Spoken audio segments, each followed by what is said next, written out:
So for the last few months, if you've been here, you've followed us through a really interesting journey, studying faith. And Brian and Madison and others have been involved in planning and delivering this series of lessons that have really been targeted at how to answer the hard questions about your faith and how to develop a faith and resolve some of those issues that the world would throw at us and offer up as a showstopper. I wanted to tie into that, and at the same time, I kind of wanted to go back to the last time that I spoke with you. We talked about David and Bathsheba and about their disaster, and kind of tie those together and try to address the issue: what happens when? What happens when your faith gets tested? What happens when everything that you believe in, you realize it's being challenged?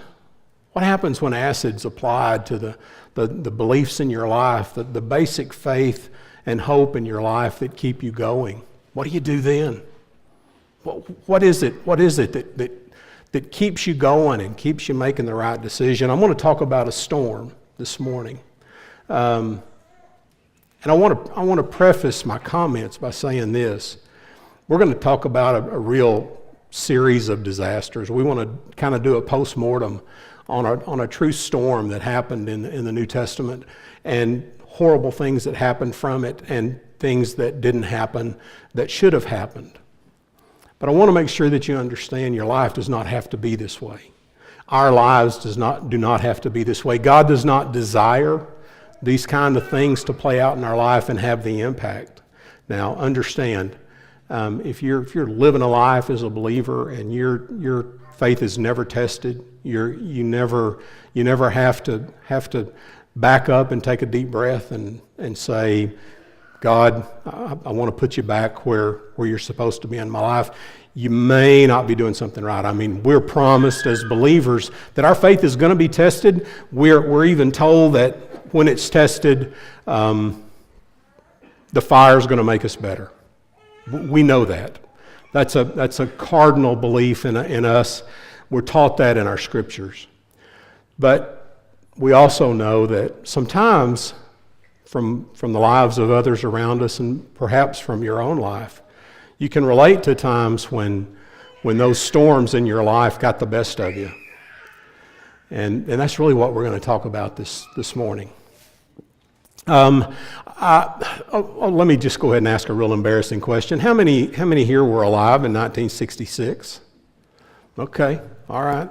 So in 1966, April the 8th, as a matter of fact, in 1966, this was the cover of Time magazine.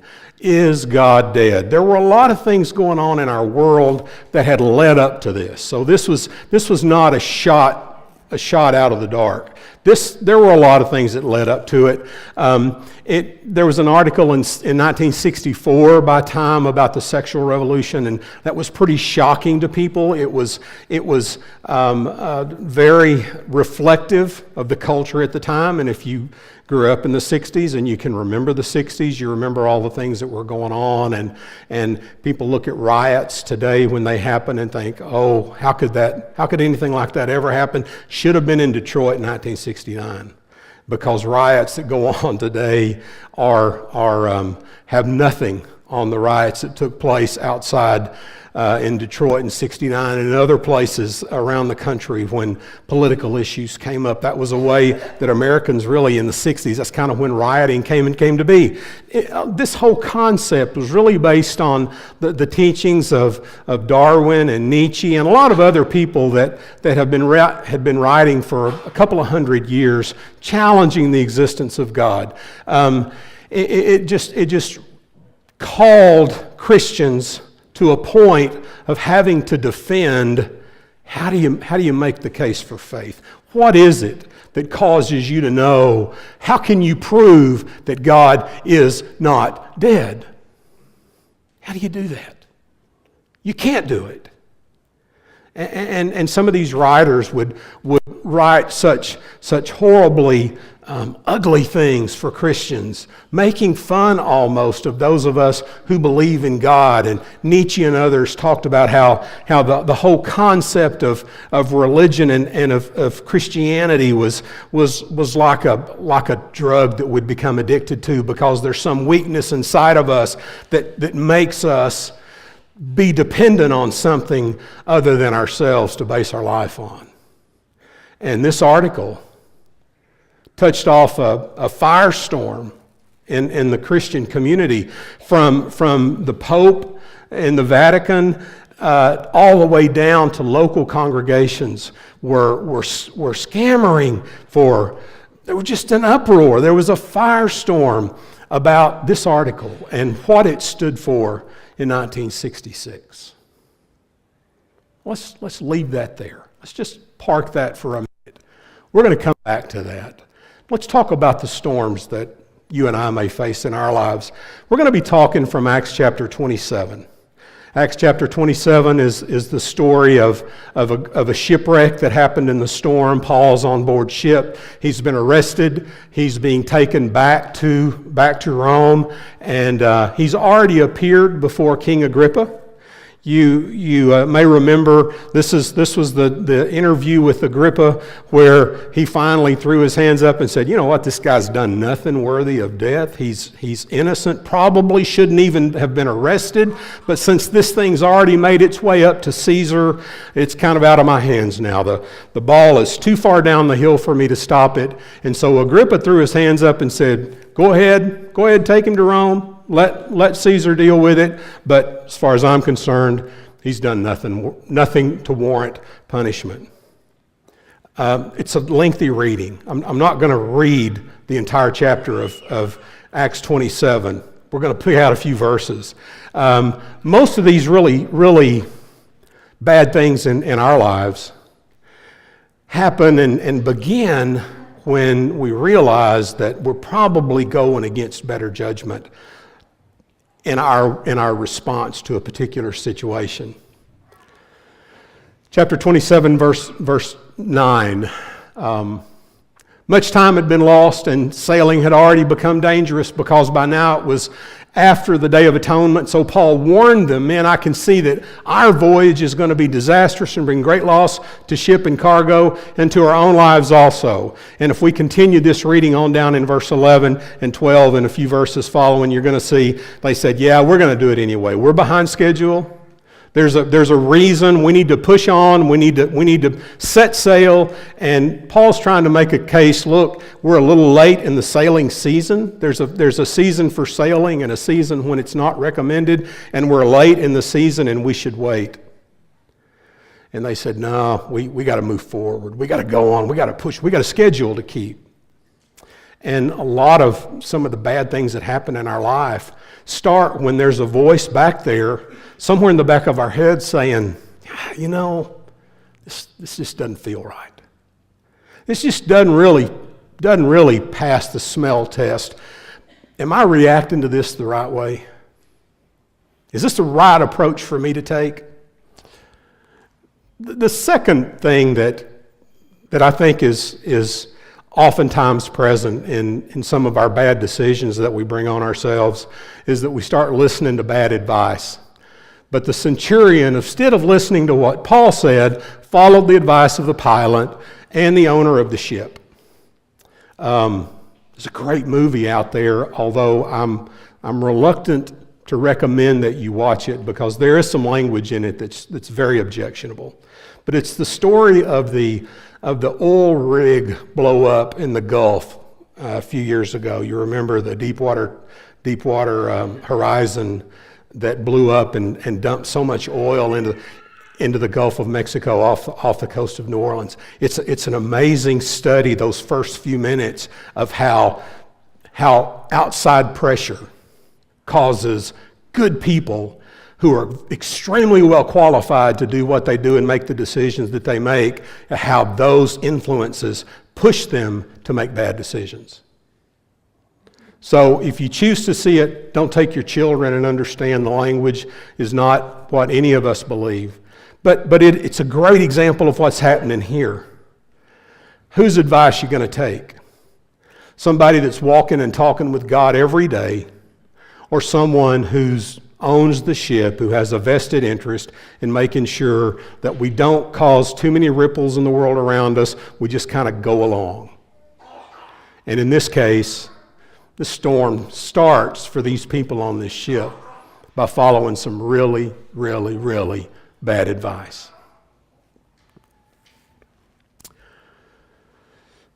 You give in to the influences that are around you. Those good influences, those things that you know are right, you just get to a point where, well, okay, how bad could this thing be? How many times have you asked yourself the question, if I do this or that, what's the worst that could happen? What's the worst that could happen? As we passed to the lee of the small island called Cauda, we were hardly able to make the lifeboats secure. So the men hoisted it abroad, and then they passed ropes under the ship itself to hold it together. You get the picture here? The ship's coming apart, and they take ropes from the lifeboat, and they're literally trying to tie the ship back together because they were afraid they would run aground on the sandbars of Sardis. They lowered the sea anchor and let the ship be driven along. If you have images here of Tom Hanks in the movie Castaway, when he prepares this very elaborate raft that he's going to go out into the open ocean in, with Wilson, the soccer ball set up on the front, and this sail that doubled as a covering where he could fold it down and sleep under it, but then he could flop it up and it would catch the wind and act as a sail. That's kind of what we're doing here. We're trying to tie this thing together because we're really in a bad situation. We're really in a bad environment as believers, and we're now just really trying to grab for things to hold us together. Sometimes those things that we grab for might be more advice from people that we don't need to be taking advice from. And lifting the anchor and just allowing ourselves to be pushed along with the current is a survival skill, we think. We think it's a survival mechanism. Because if we keep our anchor down there, we think we're going to be torn apart because the heat around us, the current around us, the wind around us is so severe that we think we're going to be torn to bits. And so we pick up our anchor and we allow ourselves to act like everybody around us has been acting all along. And then we realize that we may be in trouble. We took such a violent battering from the storm that the next day they begin to throw the cargo overboard. Again, more survival. Let's start jettisoning from ourselves anything that's going to make our current situation more difficult. We've made bad decisions. We're leaving God. We're walking away from God, and we're seeing that in our lives. And we didn't wake up one morning and intend to do it, but we did wake up one morning and realize I'm not as close to God as I should be. And this decision that I've made to walk away from God is taking its toll on me, and by the way, others around me, because if you read through this entire text, you're going to see there's 276 people on this boat. And so my bad decision is reflecting poorly not only on me, but on others. And we realize when we wake up that morning, we're in trouble. Uh-oh. What have I done? You mean there are consequences to my actions? There really aren't any actions that we take that there aren't ever any consequences for. There may be some that we may not see now. There may be consequences that are not evident to us right now. But know for sure, even those secret sins that you have, even those secret things that you decide to do that you know fit one or more of this discussion, into one or more of these criteria, there's a consequence for it. It may not be today. It may be tomorrow. It may be in the next generation, but there'll be consequences.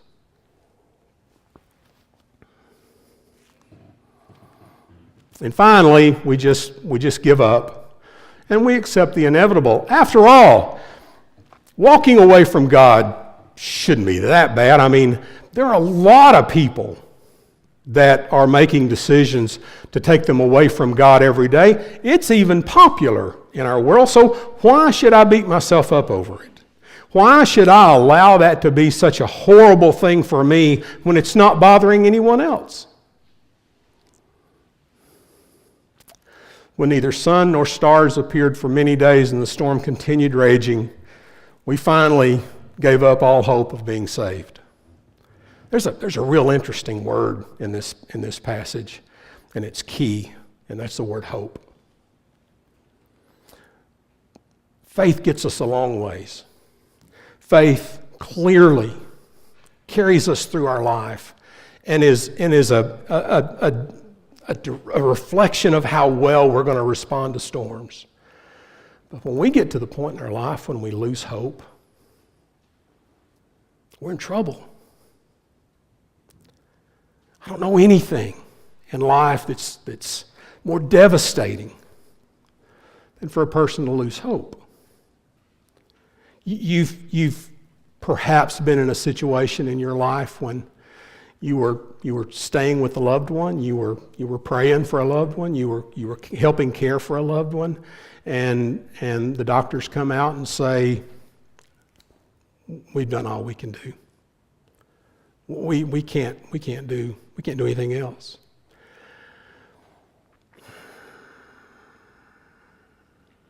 I work with a person who had a very, very sick child, newborn, premature, and that's where they were. This person, extremely courageous person, came through it all with the phenomenal faith. Came from a Catholic background when they were younger. And this person actually was, and I don't understand a lot about the Catholic faith and how they do things, but I do know that in a conversation that I had with this person, she said that the priest actually gave her whatever she had to do to allow her to go and administer the last rites to her own baby, because the part of the hospital where this baby was, he couldn't even go. And it's a great story. The baby survives. But hopelessness is devastating. I think one of the reasons that we struggle with losing our hope is because what we consider hope to be. We consider hope to be that belief system inside us that believe that God is going to do what God has promised. You understand that? We believe hope to be God doing that thing in our life that He's promised. And I don't think that's hope. I think that the kind of hope that God intends for us, for His children, is the hope that says, I believe God can do even more things in my life than I can ask or imagine. I think God, I don't know what all God can do, but I've got hope in God, and that hope allows me to believe that God can do with me and with other people like me things that are beyond my ability to conceive. I think that's hope. I think that's hope.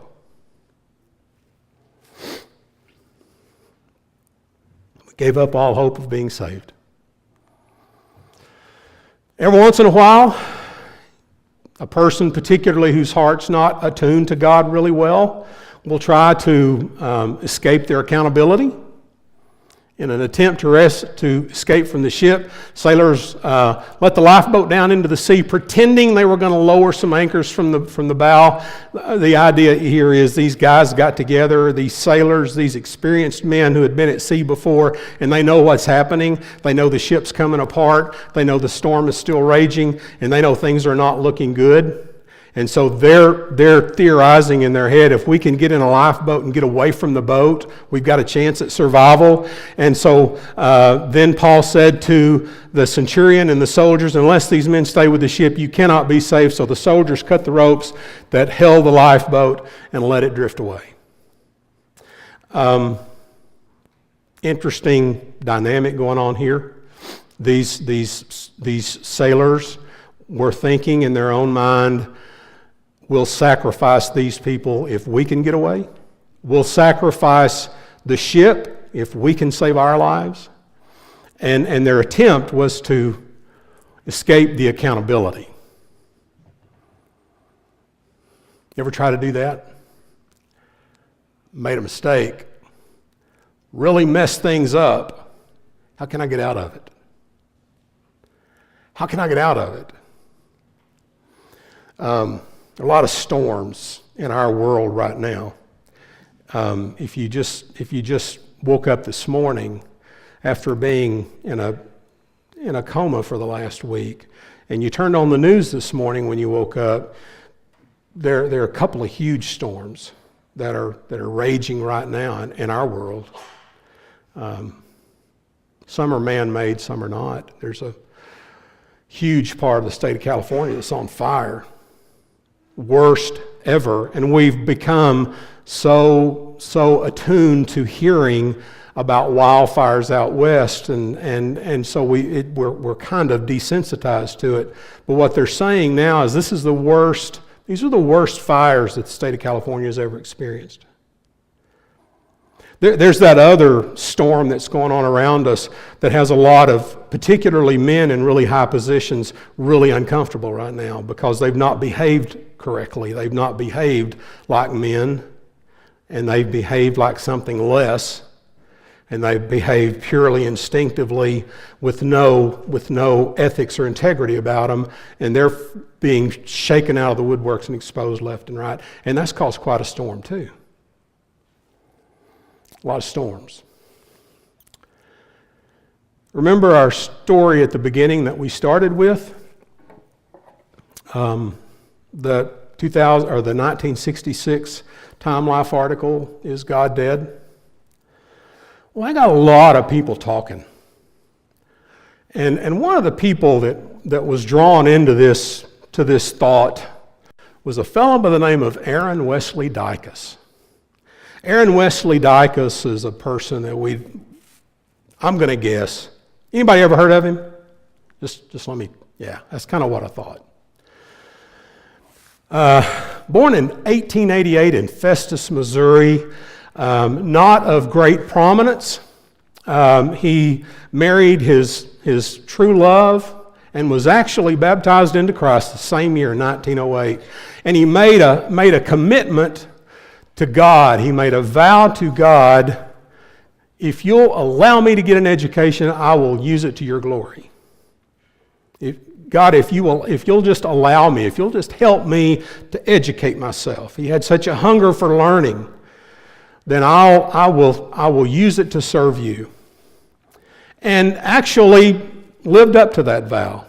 His entire life, as long as his health allowed him to, he preached and he taught, and he used his education. I thought it was really interesting. He invented the turn signal for cars. You don't ever hear about that. But he invented the turn signal for cars right before the Depression. Now, we take that for granted because now we've got turn signals that turn off. They'll turn themselves off. But Brother Dicus invented that. Sure enough, he worked on that education. He continued to pursue that education. Wow. Do you know it's only 17 after? Here I was rushing and trying to, and I've got another good 30 minutes. Okay.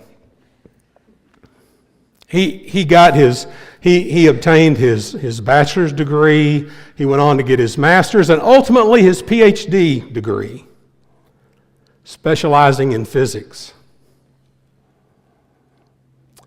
And interestingly, the nukes among us, and we've got a few, Dr. Dicus would actually become one of the instrumental members in the Oak Ridge Laboratory in assembling the scientists that would do some of the initial training in the commercial nuclear industry, the initial training of people who would go and teach others. He helped assemble that staff and put them together that would use their training and use their knowledge to go and train all these people in nuclear power and nuclear energy and all other things that nuclear is involved in. He's responsible for that, and you've never heard of him. Well, he saw that Time article that said, "Is God dead?" and suggested to people all over the world, yes, he really is. That's the implied message in that article. Yeah, God's really dead. And those of you that are still believing in him are paddling such an empty canoe, you don't realize how lost you are. And Brother Dicus read that and said, I got a different take. I don't believe God's dead. And sat down, because he also had been playing with some songwriting. His first wife had passed away, and his second wife really encouraged him to do this as he preached and as he taught and as he continued to focus in physics, not only in physics, but in faith. She said, "You really need to write songs." And that background that he had in physics allowed him an insight into the world of science that a lot of songwriters didn't have. And as a result of that, Brother Dicus wrote words that we still sing.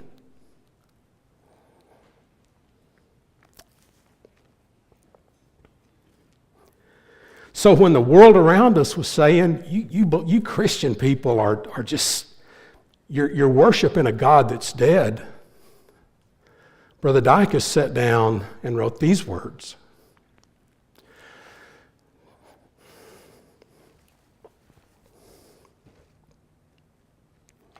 There is beyond the azure blue a God concealed from human sight. He tinted skies with heavenly hue and framed the world with his great might. It was that background that he had in physics and his knowledge of the basic foundations of the creation of the universe that allowed him over in the second or third verse to use a phrase like, God holds the germ within his hand. Though men may search, they cannot find. God alone does understand. You see, that answer was important then for Christian people to hear, because they needed to hear these ideas that are being put in front of you by an ungodly world is wrong. Our God is alive. He is in control. He framed the universe. He's got all the answers to all the questions, even the ones that haven't been asked. And he is alive. See, it's not a requirement that you crash your ship. It's not essential that you wreck your faith in order to restore it. We got plenty of examples around us of people who have done things wrong. We've got plenty of examples in that book that we read so much every day and every week that tell us stories about how to do things wrong, but it also tells us how to do things right. And the basic foundation of doing things right begins with guarding our faith, guarding our hope. Don't let anything do anything that's going to erode our faith. And don't let any spiritual thief come in and do anything that would rob us of our hope. God's designed us for greater things and better things. So rejoice in the fact that God is alive. He does desire things for us that are beyond what we can imagine. And our ship will never sink if we don't lose hope and if we don't lose faith. We're going to sing a song before we close. This morning, if you're here, we do things differently at the close of our services. We get that. It's by design. If you've got something that you need to talk to somebody about, we don't think you ought to have to come up here and sit in front of everybody and go over it. So we put people at the back, so that if there's something that you need to talk about, there'll be people at the back that will help you. There'll be people at the back that can serve you. And if you're female and you've got something that is better told to a female, we'll make some of our ladies available back there, because you protecting your faith, you holding on to your hope is important. And we want you to be able to do that here. So we're going to sing a song, and if you have a need that we can help you with, whatever it may be, we'll have people in the back. After our song, we'll be led in a closing prayer. Let's stand if you would.